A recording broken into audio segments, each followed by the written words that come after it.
Vous avez tout intérêt à cocher cette case si vous êtes peu ou pas imposable, sinon vous risquez de payer beaucoup plus d'impôts que prévu. Je vous explique. Il y a une case que beaucoup de personnes ignorent et pourtant elle peut avoir un impact direct sur ce que vous allez payer. Cette case est la case 2OP. En fait, cette case concerne tous vos revenus du capital, par exemple les intérêts de vos placements, vos dividendes ou encore certains produits d'épargne.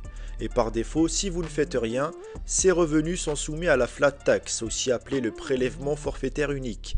Et depuis 2026, ce taux est passé de 30% à 31,4%. Il se compose de 12,8% d'impôt sur le revenu et de 18,6% de prélèvements sociaux. Mais si vous cochez la case 2OP, vous refusez la flat tax et à la place, vos revenus du capital sont intégrés à vos autres revenus comme votre salaire et imposés selon le barème progressif de l'impôt sur le revenu. Alors, pour qui est-ce avantageux? La règle est simple. Premièrement, si vous n'êtes pas imposable, cocher cette case est indispensable. Vous échappez ainsi aux 12,8% d'impôt sur le revenu. Deuxièmement, si vous vous situez dans la tranche d'imposition à 11%, cette option reste largement gagnante. Le taux de 11% est inférieur aux 12,8% d'impôt sur le revenu de la flat tax. En revanche, si vous êtes dans une tranche d'imposition à 30% ou plus, dans la majorité des cas, ce n'est pas intéressant de cocher cette case parce que vous allez remplacer un taux de 12,8% par un taux plus élevé. Autre point à savoir, cette option n'est pas définitive. Vous pouvez la modifier chaque année en fonction de votre situation. Et petite astuce, faites une simulation directement pendant votre déclaration de revenus, cochez et décochez la case 2OP et comparez les montants d'impôts à payer dans les deux cas pour voir ce qui est le plus avantageux.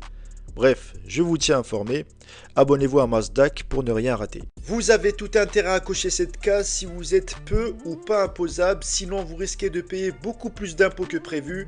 Je vous explique. Il y a une case que beaucoup de personnes ignorent et pourtant elle peut avoir un impact direct sur ce que vous allez payer.